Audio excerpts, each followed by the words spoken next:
kita akan melanjutkan pengajian kitab Ad-Durrun Nafis, yaitu sampai pada pembahasan etika atau adab bagi orang-orang yang telah memahami ilmu hakikat. Nah, ini yang menjadi penting, bahwa siapapun yang belajar ilmu hakikat itu harus tahu batasan-batasannya. Dan mu'alif Syekh Nafis Al-Banjari sudah memberikan pagarnya. Nah, pagar ini bersumber dari hadis Nabi dan juga asarus sahabah. Dengan pagar ini, ya, siapapun yang belajar ilmu hakikat dengan mentaati ya batasan-batasan atau pagar yang sudah dibuat oleh Nabi, ya, tentu tidak akan menimbulkan masalah. Ya, tidak akan menimbulkan pro kontra. Nah, dengan demikian dapat dipahami bahwa munculnya kontroversi, munculnya perdebatan, munculnya ya beragam penyimpangan-penyimpangan dan perilaku yang aneh-aneh ya, dari orang yang mengatasnamakan belajar ilmu hakikat itu karena tidak memahami batasan-batasan atau adab atau etika di dalam belajar ilmu hakikat gitu. Maka dengan memahami batasan-batasan ini, kita akan bisa menempatkan ilmu hakikat pada porsinya. Itu karena antara hakikat dan syariat ini ya satu kesatuan yang tidak terpisahkan. Gitu. Dasar yang pertama ya, yaitu sabda Nabi Muhammad SAW. Jadi sumbernya yang pertama dari Nabi. Nahnu ma'asyurul anbiya. Nahnu bermula kami. Nabi menggunakan redaksi nahnu. Kenapa? Karena beliau mewakili para nabi-nabi terdahulu. Nahnu ma'asyirul anbiya, kami dan segenap para nabi, ya. Umirna, kami diperintah. Ya, di sini tentu sudah paham yang memberikan perintah adalah Allah Subhanahu wa taala. An-nukalliman nas, untuk berbicara kepada manusia atau kepada publik, ya, qadra ukulihim, sesuai dengan kadar akal mereka. Nah, ini yang harus dipahami bersama, bahwa Nabi sudah berpesan, nahnu ma'asyirul anbiya umirna an nukalliman nas qadra ukulihim. Kami ya para nabi-nabi terdahulu diperintah oleh Allah untuk bicara kepada kaum, kepada publik sesuai dengan akal mereka.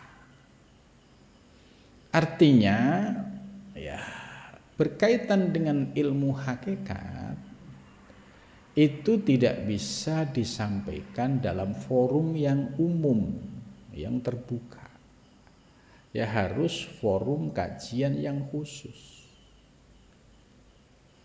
Bagi orang yang memiliki frekuensi rohani yang sama, misalnya ketertarikan terhadap ilmu-ilmu hakikat, itu dengan sendirinya akan mudah untuk mencari kajian-kajian yang membahas soal ilmu hakikat. Nah, yang tidak diperkenankan adalah di ruang publik, di masyarakat umum. Ini mereka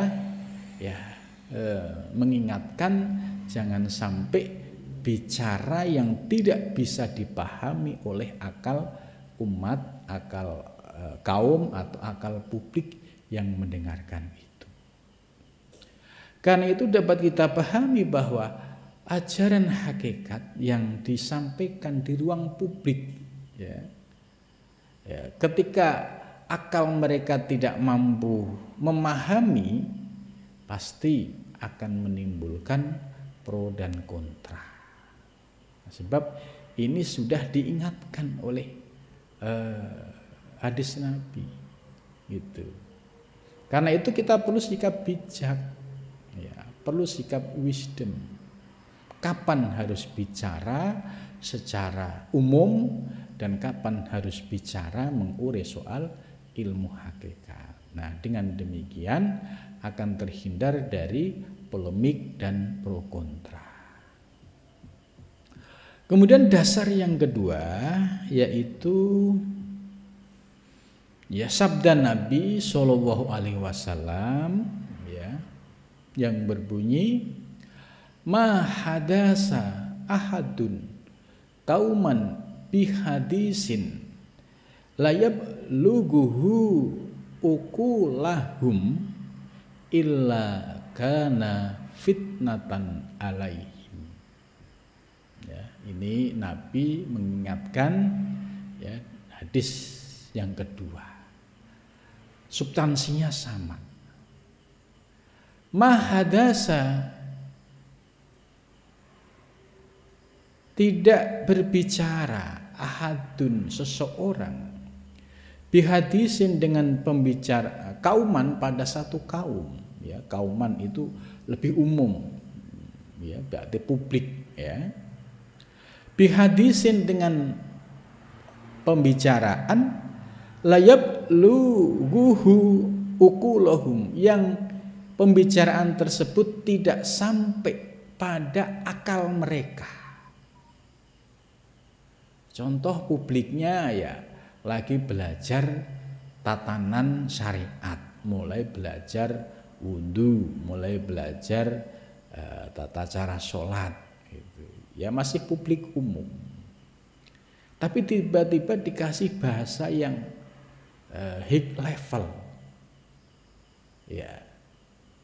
karena dia tidak mampu mencerna, ini yang disebut akal mereka tidak mampu menangkapnya, karena yang dibicarakan sudah high level. Lah, kalau omongan yang sifatnya khusus kemudian disampaikan di ruang publik, yang mana publik ini akalnya tidak bisa menerima, memahami, apa yang terjadi? Illa kana fitnatan alaihim, kecuali akan menjadi fitnah terhadap mereka. Akhirnya yang terjadi fitnah kontroversi. Hal ini sebagai contoh ketika Al-Halaj mengatakan kalimat yang populer, ana al-haq, ana al-haq. Ini contoh saja. Ini ketika diucapkan di ruang publik, akhirnya konsekuensinya Al-Halaj harus menghadapi proses hukum, karena para ulama-ulama syariat memahami ana al-haq, ana itu aku, al-haq itu maknanya adalah al-haq Tuhan, aku Tuhan.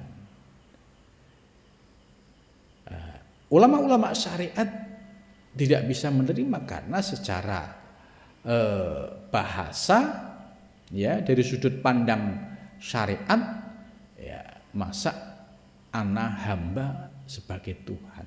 Nah, ini di sini letak perbedaannya di sini. Jadi sudut pandang orang-orang ahli syariat, ya ini kalimat ini ya jelas berpotensi pada penyimpangan, karena seorang hamba manusia biasa mengaku sebagai al-haq, sebagai Tuhan. Akhirnya proses pengadilan ya berlanjut sampai keputusan ya Al-Halat harus dihukum mati gitu. Dan hukum matinya ya, tidak sekedar dihukum mati ya, tapi dipotong-potong ya, dimutilasi gitu. Kemudian dari sisi hakikatnya, tadi kan si syariat, ulama-ulama syariat menghukumkan ucapan al-halal dari sisi hukum dohir, nahnu nahkumu bidzawahir. Dan akhirnya diputuskan ini seorang hamba mengaku sebagai Tuhan, berarti dia sudah dianggap keluar dari Islam. Akhirnya dijatuhin hukuman seperti tadi. Tapi dari pandangan ulama-ulama hakikat seperti Syekh Abdul Qadir Al-Jailani ya, beliau membela, andai Al-Halaj hidup pada zamanku niscaya akan aku bela ya, karena Al-Halaj dalam posisi muskir. Muskir itu mabuk karena syukur, mabuk ilmu hakikat. Kalau posisi syukur mabuk itu rufi al-qalam an salasin. Orang yang posisi mabuk itu diangkat, dibebaskan dari 3, yaitu yang rufi al-qalam ini. Ini pembelaan dari Syekh Abdul Qadir Al-Jailani. Kemudian dari kacamata ilmu hakikat, anak al-haq ya, bagi seorang salik yang sedang serius ya di dalam mengamalkan ilmu hakikat, memang ada tahapan, yaitu berproses dari ilmu yakin naik ke ainul yakin, dan proses ini disebut fana. Fana itu yaitu hilangnya kesadaran kehambaan, sehingga yang muncul adalah kesadaran ilahiyah. Maka kata al-haq, kata ana, sesungguhnya bukan ana hamba ya, karena dia memiliki kesadaran ana yang dimaksud adalah ana bukan diri hamba, tapi ana yang maha besar. Kemudian al-haq ya, secara pandangan ilmu hakikat, bahwa al-haq ini sering digunakan oleh ulama muhakkikin sebagai istilah ya, untuk tajalli wujudul haq, perwujudan dari al-haq, dari perwujudan atau disebut dengan tajalliyat itu. Ya. Namun demikian secara hukum syar'i ya, nahnu nahkumu bidzawahir, hukum lahir tetap harus dilaksanakan. Al-halaj akhirnya dieksekusi. Nah, kemudian ada peristiwa menarik ya, saya baca buku ketika selesai peristiwa eksekusi al-halaj, ini salah satu muridnya ada yang mimpi bertemu dengan al-halaj. Dalam dialognya muridnya bertanya, kenapa guru tidak membela diri? Ya, kemudian al-halaj menjawab, mereka yang menghukumku, ulama-ulama syariat, itu juga benar dalam rangka untuk menegakkan syariat Nabi gitu. Tapi yang aku yakini juga benar karena ini berkaitan dengan pandangan hakikat. Nah, di sini harus kita pahami bahwa ulama zahir, ulama syariat menetapkan hukum terkait persoalan al-haq itu juga dalam rangka menjaga syariat. Itu juga al-halaj mengaku itu benar. Tapi al-halaj sebagai seorang sufi yang sedang fana, merasakan Ya, anak al-haq itu tidak sebagaimana yang dipahami oleh ulama syariat, karena anak al-haq ini adalah hilangnya kesadaran kehambaan, sehingga yang dominan pada kesadarannya itu adalah kesadaran ilahiyah. Atau dalam kacamata lain, ya posisi ini disebut sukar mabuk. Kalau orang yang mabuk rufi al-qalam. Nah, namun demikian apa yang dilakukan Akhlad ini sebagai sebuah contoh kepada publik, kepada umat, karena al-halad tingkat fanaknya itu sudah sampai pada tahapan hakul yakin, maka dengan konsekuensi apapun sekalipun harus dimutilasi, tetap pandangannya kepada Allah tidak goyah sedikit pun. Nah, dari peristiwa al-halad inilah bisa menjadi sebuah pelajaran bahwa apa yang disampaikan oleh Nabi tadi, yang pertama, umirna anukalliman nas qadru ukulihim, ya seorang sufi, seorang ahli hakikat tentu harus bijak ya di dalam menyampaikan materi-materi soal ilmu hakikat ini. Harus pandai mengemasnya sehingga tidak menimbulkan kontroversi. Kemudian yang kedua, ya yaitu mahadasa ahadun kauman bihadisin la yablughuhu ukulahum illa kana fitnata alaihim. Ini juga menjadi catatan penting bahwa seseorang ya tidak boleh bicara pada satu kaum di mana kaum pembicaraan itu tidak bisa dipahami oleh akalnya kaum, maka tidak ada lain akan menimbulkan fitnah. Nah, akhirnya apa? Ilmu hakikat yang sebenarnya itu ilmu yang indah ibarat mutiara, karena salah pengucapannya di ruang umum sehingga orang umum ini juga tidak paham, akhirnya ilmu hakikat menjadi rusak, dicela, dihina, kemudian direndahkan. Ini sebab karena tidak bisa menempatkan mutiara pada tempatnya. Ini kalau berdasarkan dari hadis Nabi ini. Jadi illa kana fitnatan. Dan ini sudah terjadi pada abad-abad setelah al-halad, juga terjadi di Jawa abad 14-15 itu terjadi ya, ketika Syekh Siti Jenar mengajarkan ilmu-ilmu hakikat. Kemudian terjadi masalah karena muridnya banyak yang salah memahami. Akhirnya menjadi fitnah lagi. Ya, kemudian di abad 17 di Aceh juga terjadi, yaitu orang-orang yang memahami ilmu hakikat, kemudian pemahamannya itu ya keluar ya dari prinsip-prinsip ilmu hakikat yang benar. Akhirnya menimbulkan fitnah lagi, menimbulkan masalah lagi. Lah, ini harus menjadi catatan penting supaya kita tidak jatuh pada lubang yang sama. Karena ini Nabi 14 abad yang lalu sudah mengingatkan, ya, baik hadis pertama maupun hadis yang kedua.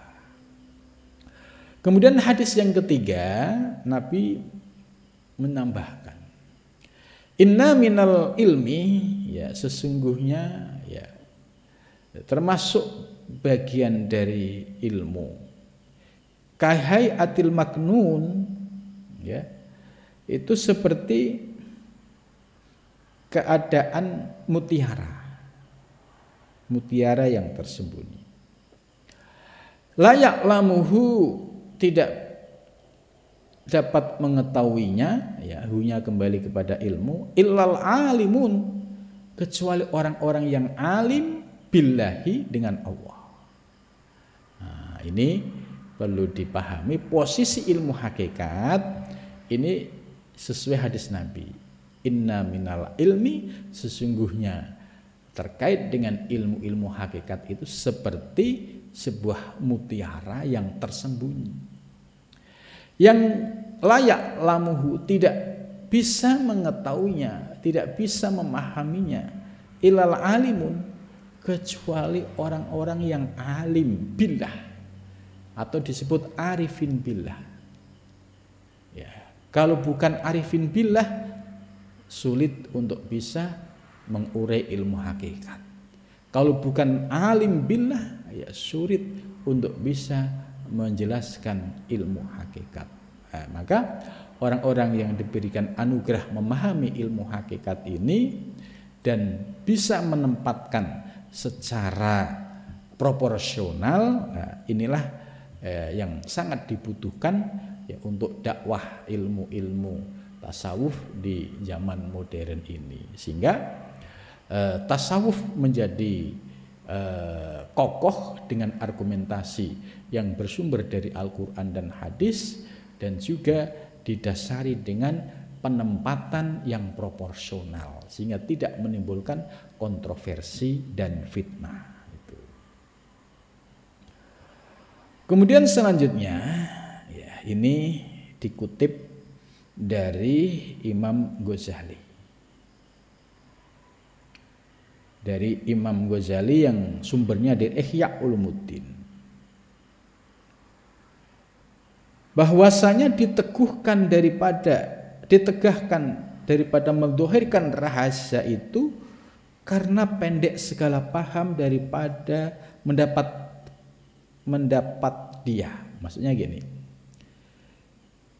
di dalam Ihya Imam Ghazali sudah menjelaskan kenapa sih dilarang mendohirkan ilmu-ilmu rahasia ketuhanan atau yang disebut ilmu hakikat ini. Karena ya, bagi orang yang belum mapan pemahamannya, ilmunya, atau bagi orang yang pendek pahamnya, itu sulit untuk bisa memahami uraian penjelasan tentang ilmu hakikat. Gitu. Jadi Imam Ghazali juga mencegah menyampaikan ya ilmu-ilmu hakikat ini tidak pada tempatnya, gitu. Kemudian berikutnya ya, mu'alif mengutip kalimat Abu Hurairah radhiyallahu anhu. Jadi Abu Hurairah ini sahabat Nabi. Ya. Abu Hurairah menyampaikan yang sumbernya itu dari Nabi. Ya, Nabi bersabda, "Ma faddalakum Abu Bakrin bikasrotis syam wala bikasrotis sholatin walakin bisirri korofai sudrihi." Itu. Ini dawuh Nabi, berarti hadis, tapi sumbernya dari Abu Hurairah. Terkait dengan bagaimana pujian Nabi terhadap Abu Bakar As-Siddiq yang pandai menyembunyikan rahasia ketuhanan yang tersimpan di dalam dadanya. Ma faddalakum, tidak ada yang membuat utama di antara kalian Abu Bakrin, yaitu Abu Bakar, ya. Jadi tidak ada yang membuat istimewa Abu Bakar daripada kalian semua, ya, bikasroti syam, ya, bukan karena sebab banyaknya puasanya Abu Bakar, wala bikasroti sholatin, dan juga tidak dengan banyaknya sholat. Gitu. Tentu Abu Bakar ya ahli puasa, ahli sholat, gitu. Tapi nilai keutamaan Abu Bakar bukan karena dari sisi itu. Ya. Terus dari mana? Walakin bisirri korofai sudrihi, yaitu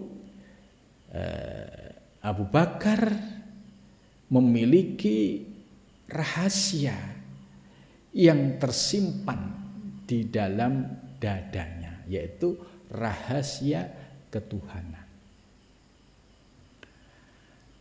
Ini bisa dipahami ya hadis ini kalau kita melihat konteks sejarah.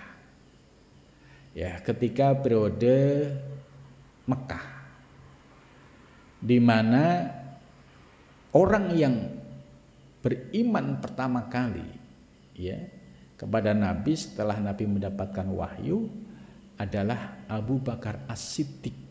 Itu. Kenapa mendapatkan gelar As-Siddiq? Ya, karena beliau tidak ragu sedikit pun ya membenarkan apa yang disampaikan oleh Nabi Muhammad SAW. Dan beliau adalah orang yang setia mendampingi Nabi. Dan beliau juga ya boleh dikatakan miliuner yang setia menghabiskan seluruh hartanya ya kepada perjuangan ya bersama Nabi. Ini keistimewaan Abu Bakar ini luar biasa. Terus ditambah putrinya Aisyah dinikahi oleh Nabi. Jadi ketaatannya ini yang di atas rata-rata. Bisa diuji dengan hartanya. Jadi seluruh harta Abu Bakar itu semua diserahkan untuk membantu perjuangan Nabi. Bahkan tidak tersisa sedikit pun. Sampai diuji kesetiaannya, ya. Sampai putrinya pun, ya, itu pun diizinkan nikah dengan Nabi. Ini semua karena ketaatan Abu Bakar kepada Nabi Muhammad SAW ini sudah totalitas. Nah, dari hadis Nabi ini menarik. Tapi yang membuat Abu Bakar itu istimewa bukan karena banyaknya sholat, bukan juga karena banyaknya puasa. Akan tetapi Abu Bakar istimewa di hadapan Allah maupun di hadapan Nabi karena di dalam hatinya menyimpan rahasia ketuhanan yang tersembunyi, dan Abu Bakar bisa menempatkan secara benar. Ya. Ini bisa dipahami ketika beliau periode Mekah banyak mendampingi Nabi sampai ketika sebelum hijrah. Ya, beliau juga mendampingi Nabi ketika beliau malam-malam dikepung oleh pemuda kafir Quraisy, itu kan didampingi oleh Abu Bakar dan Sayyidina Ali. Kemudian keluar dari rumah itu bersama Abu Bakar sampai ke gua Sur, itu pun hanya berdua dengan Abu Bakar. Tentu rahasia-rahasia yang diberikan Nabi kepada Abu Bakar cukup banyak sekali, dan termasuk zikir Ismudzat, ya, Allah yang menjadi zikirnya tarikat Naqsabandiyah Qadiriyah, itu pun sumbernya melalui Sayyidina Abu Bakar As-Siddiq. Maka di sini dapat dipahami bahwa sosok Abu Bakar As-Siddiq ini istimewa di hadapan Nabi karena tertib syariat thariqah hakikatnya. Syariatnya, ya, beliau mengikuti semua tatanan syariat yang diturunkan oleh Nabi. Tapi sisi hakikat, rahasia-rahasia yang diperoleh oleh Sayyidina Abu Bakar disembunyikan dalam batinnya, tidak diungkapkan kepada orang lain. Inilah yang membuat istimewa Sayyidina Abu Bakar di hadapan Allah dan di hadapan Nabi Muhammad SAW.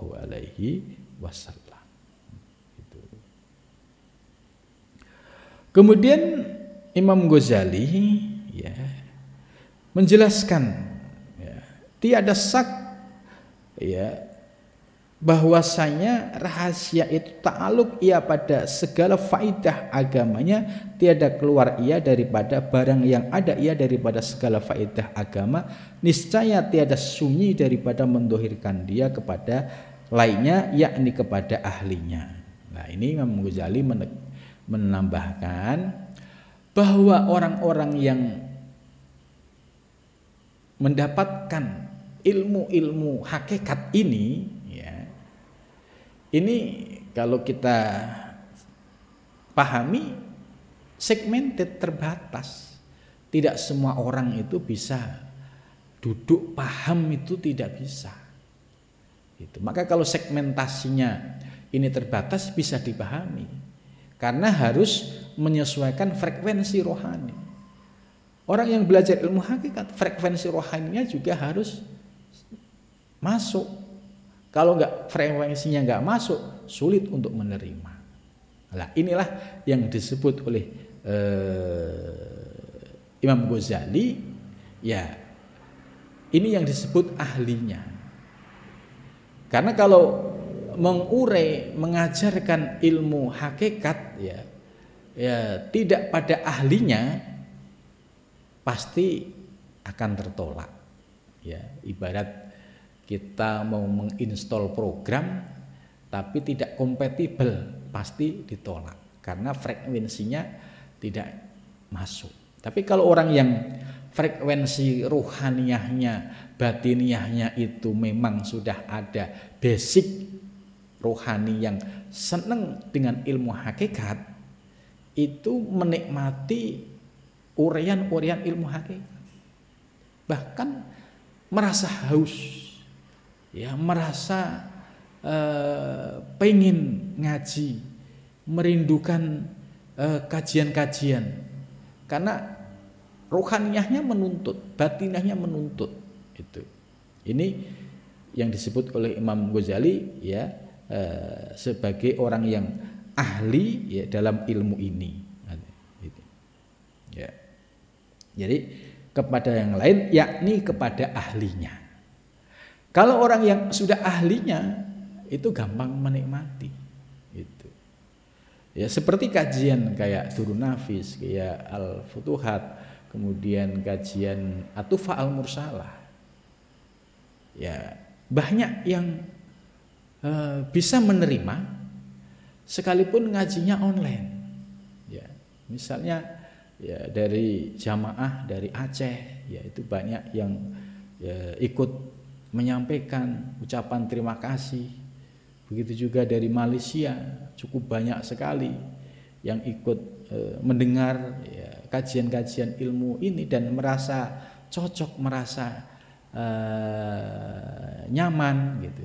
Dan juga teman-teman dari Kalimantan, kemudian Sulawesi juga ada, dan dari beberapa daerah lain, mereka merasa nyaman. Kenapa? Karena masuk pada frekuensi yang sama, yaitu yang disebut ahlinya. Tapi kalau yang bukan ahlinya, sulit. Sekali lagi ya, kalau bukan orang yang dapat rezeki batiniah, itu sulit. Nah, misalnya tiba-tiba dengerin uraian ilmu hakikat, kok kayak ngawang-ngawang, ini bahas apa gitu. Padahal kalau dia paham, wah itu akan menikmati betul gitu. Jadi ya memang Imam Ghazali di sini sudah menyampaikan orang yang ahli, orang yang frekuensinya cocok dengan kajian-kajian ini itu tidak banyak, harus dipahami, dimaklumi. Tidak mungkin pengajian-pengajian semacam ini ya itu bisa dihadiri ribuan, itu sulit. Karena sudah disampaikan oleh Nabi dari awal, ini terbatas, segmentasinya terbatas. Kemudian Imam Ghazali lebih mengerucutkan ini kepada orang-orang yang ahlinya. Kemudian saya membahasakan yaitu orang-orang yang frekuensi rohaniyahnya sama, itu baru bisa menerima ajaran hakikat. Kalau tidak, sulit untuk bisa menerima ajaran ini, apalagi sampai meyakini, mengamalkan. itu kalau kita memperoleh itu ya satu keistimewaan yang luar biasa, karena kenikmatan ilmu hakikat ini ya akan terasa ketika diamalkan. Orang yang paham ilmu hakikat ya itu ibarat memperoleh mutiara. Mutiara itu pasti nilainya mahal. Kalau diamalkan itu istimewa. Kalau kita praktekkan dalam ibadah akan menjadi ibadah yang istimewa. Kalau kita praktekkan dalam kehidupan sosial kemasyarakatan juga memiliki istimewa.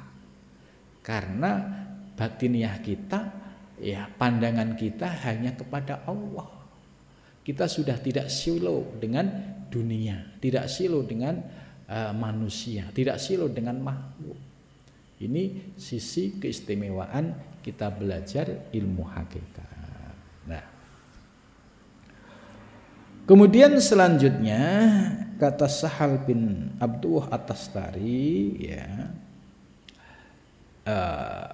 beliau menjelaskan, ya, lil alim salah satu ulumin. Jadi, orang yang berilmu itu ada 3 bagian.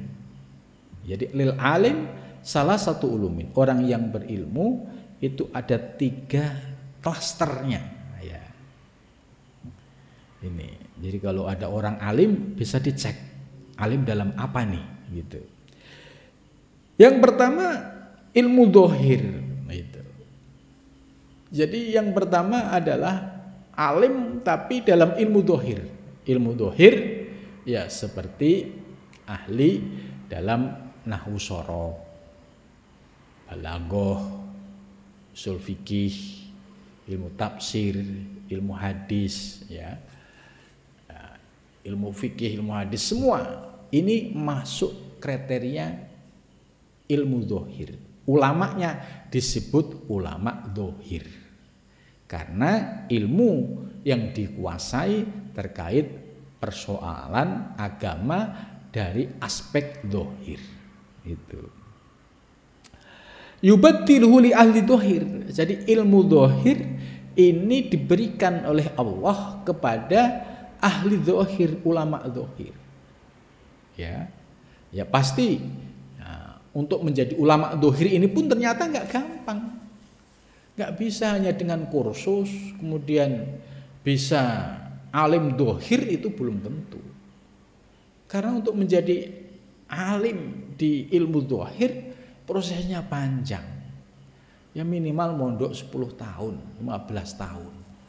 Itu ilmunya baru lengkap dari aspek dohir. Lalu hanya kursus sebulan, 2 bulan, 3 bulan, kemudian menjadi ulama dohir, itu sangat jauh, ya. Itu. Wa ilmu batin yang kedua.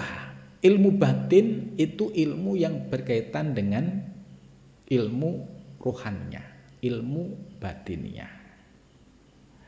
La yang banggi idharuhu, la yang banggi tidak pantas idharuhu, mendohirkannya, menyampaikannya, mengungkapkannya illa li ahlihi, kecuali kepada ahlinya. Itu. Nah, ilmu batin itu masuk di mana sih? Ya, yaitu masuk ke ilmu tasawuf. Nah, ilmu tasawuf ternyata ada tingkatannya, ada tingkatan pemula. Ya, kitabnya pun harus kitab-kitab yang masih pemula. Kemudian ada mutawasyid, menengah. Kitab-kitabnya juga ada. Kemudian muntahi, yaitu kelas advance-nya. Ini juga ada kitab-kitabnya. Nah, kemudian setelah paham ilmu tasawuf dipraktekkan melalui torekoh. Ya, di torekoh itu diajarkan zikir. Zikir ini sebagai kaifiat untuk menundukkan hawa nafsu dan menjernihkan mata hati. Kalau tidak dipraktekkan dengan ilmu torekoh, ya ilmu tasawuf yang sudah dipahami sulit masuk menjadi zauq, menjadi rasa, hanya menjadi wacana. Hanya pinter ngomong tasawuf tapi zuknya tidak pernah merasakan. Ini kalau ilmu tasawuf hanya sebatas dipahami sebagai ilmu. Tapi kalau dipraktikkan melalui thariqah, ya pasti orang yang ahli ilmu tasawuf kemudian berthariqah, basic yang diucapkan, disampaikan adalah apa yang dirasakan, apa yang dialami. Nah, ini bedanya di situ. Maka yang kedua ini disebut ulama batin. Nah, di sini dijelaskan la yang bagi idharu, tidak boleh mengdohirkan, menyampaikan ilmu-ilmu batin ini ilali ahlihi, kecuali kepada ahlinya. Kalau bukan ahlinya dalam bidang ilmu batin, ilmu tasawuf, ilmu tarikat ini, pasti uraian dan penjelasannya itu ya akan kemana-mana, akan mengundang kontroversi, karena basic keilmuannya, basic dasar epistemologisnya nggak kuat, rapuh gitu. Maka di sini dijelaskan ilali ahlihi, kecuali orang yang paham ilmu batin ini. Wa bainahu wa bainallah, dan ilmu ini menjadi rahasia antara dirinya dengan Allah Subhanahu wa ta'ala. La yadharuhu li ahadin, dan dia tidak mendohirkan li ahadin kepada seseorang. Itu. Oh ya. Yang ketiga, wa ilmun huwa bainahu wa bainallah. Jadi saya jelaskan. Jadi ilmu itu ada 3. Yang pertama ilmu zahir. Ilmu zahir ini ya dikuasai, dipahami oleh ulama-ulama zahir. Ya ini ngajinya ya minimal ya, paling enggak 5, 10, 15 tahun lah. Ini baru menguasai ilmu zahir. Kemudian yang kedua ilmu batin. Ilmu batin setelah paham ilmu syariat komplit ya, berserta perangkatnya, kemudian masuk ke wilayah ilmu tasawuf, ilmu hakikat, ilmu tarekat. Nah, ini masuk pada wilayah ilmu batin. Ini tidak boleh mengungkapkan, mengajarkan ilmu ini kecuali ahlinya. Kalau bukan ahlinya pasti akan menimbulkan masalah. Gitu. Kemudian yang ketiga yaitu ilmu ini yang disebut ilmu sir, ilmu asrar, ilmu yang menjadi rahasia antara dirinya dengan Allah Subhanahu wa ta'ala. Lah ini tidak boleh diungkapkan kepada orang lain. Itu. Nah, berarti dengan klasifikasi ini kita bisa melihat ke dalam diri kita. Kira-kira dari 3 ilmu, posisi ilmu kita di mana? Oh, ilmu dohir misalnya nahwu shorob masih ya nggak kenal malah. Bagaimana nggak kenal ilmu nahwu shorob bisa memahami Quran dan hadis? Karena persyarat utama bisa memahami Quran dan hadis ya dasarnya perangkat ilmunya nahwu shorob.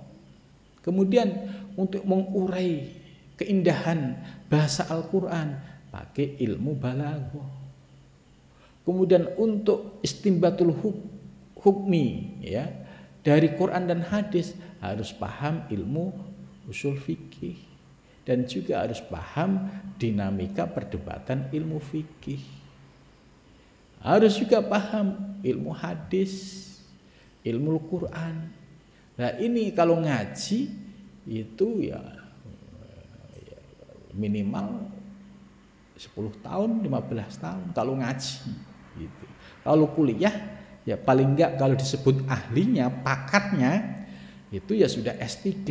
Itu baru level masuk ahlinya, pakarnya gitu. Nah, ini ya supaya sempurna ilmu dohir dan batin, setelah paham ilmu dohir ya disempurnakan dengan kajian ilmu batin tadi, disempurnakan dengan kajian tasawuf, disempurnakan dengan kajian hakikat, sehingga menjadi ulama yang sempurna, zahir maupun batin. Nah, kemudian selanjutnya setelah istiqomah di dalam pengamalan ilmu tasawuf dan tarekat, akan memperoleh ilmu yang ketiga, yaitu ilmu rahasia antara dirinya dengan Allah Subhanahu wa ta'ala. Jadi sesungguhnya 3 ilmu ini bisa dirasakan oleh kita. Hanya tadi pemetaan. Kalau kita memahami sebatas pemetaan tok ini, kemudian tidak tahu bagaimana saya bisa 3 ilmu menjadi ada dalam diri saya, ya maka harus ada upaya untuk melihat ke dalam diri. Oh iya, ilmu dohir ya insya Allah sudah lumayan lah gitu. Kemudian masuk ilmu batin, mulai senang ilmu tasawuf, mulai senang ilmu tarekat, ini berarti sudah masuk. Nah, tinggal satu saat kalau kita istiqomah di dalam mengamalkan ilmu dohir dan batin, akan mencapai ilmu yang ketiga, yaitu ilmu asror, ilmu rahasia yang bisa dirasakan antara dirinya dengan Allah Subhanahu wa ta'ala. Nah, mudah-mudahan kita semua mendapatkan 3 anugerah ilmu tadi. Jangan berhenti pada ilmu dohir, kemudian kita juga akan meningkatkan pemahaman dan ilmu batin, kemudian kita amalkan, kita rasakan sehingga kita bisa merasakan ilmu asror. Mudah-mudahan Allah Subhanahu wa ta'ala senantiasa membimbing kita, diberikan kemudahan dalam mengamalkan. Amin ya rabbal alamin.